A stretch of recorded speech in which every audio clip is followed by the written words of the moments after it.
Baked beans are a cookout, picnic, and just barbecue staple. Today I'm going to show you how to make some of the best barbecue baked beans you've ever had, and you're sure enough getting invited to every cookout making these beans.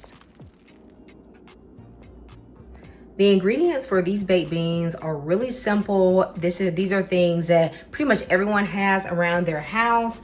I'm going to be using about 1 clove of garlic that is minced. This is about 2 tablespoons of brown sugar. Of course, you can add more or less sugar to your own taste. 3 slices of thick cut bacon and 1/4 of a pound of ground beef. You can use as much ground beef as you like. I have used anywhere from 1/2 pound to 3/4 of a pound and still loved it.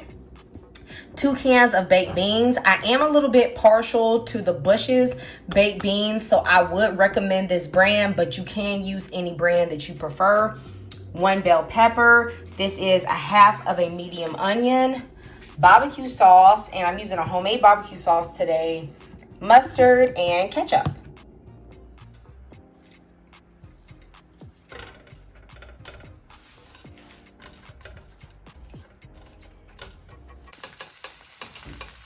So I've cooked my ground beef and I have drained the fat because I want to keep the fat from the bacon. And y'all, you a fool live. You think I am throwing out that bacon grease. I love bacon grease. It adds such a good flavor to the food. So I want to actually keep that. I'm just going to cook this bacon until the fat is rendered. Now, if there's a lot of bacon fat in here, I will get rid of some of it. But I definitely will, I definitely won't take out all of it because I want that flavor. Now that my bacon is partially cooked, I'm going to go in with the pepper and the onion that I've already diced up.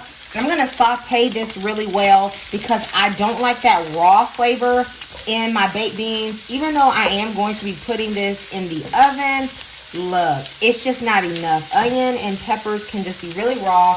And on top of that, you want the flavor from the caramelization to come out and flavor these beans. I'm going to saute these for about 5 minutes. After sauteing for about 3 minutes, I'm going to go ahead and put in my garlic.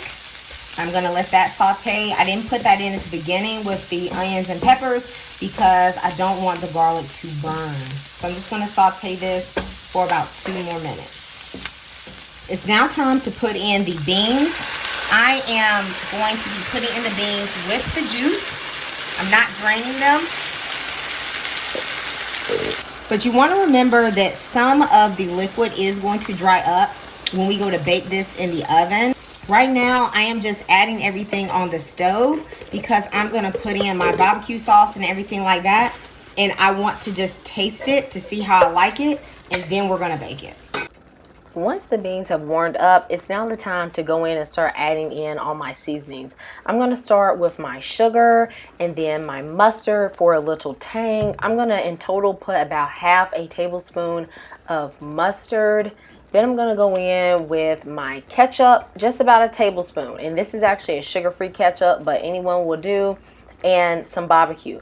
Now, some people like to put in a whole bottle of barbecue sauce. Some don't like to put in that much. I prefer to put in about 1/4 of a cup of barbecue sauce. That's like the perfect just seasoning and taste for me.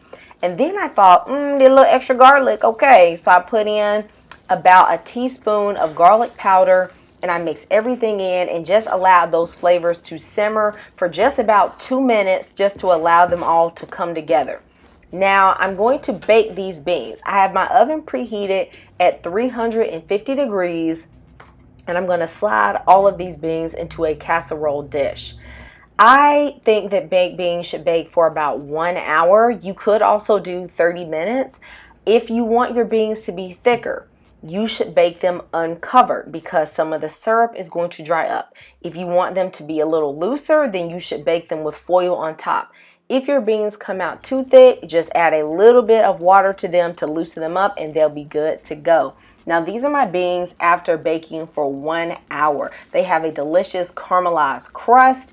It is very, very tender and all the flavors have melded together perfectly. You can't lose making this recipe. If you try it, let me know in the comments.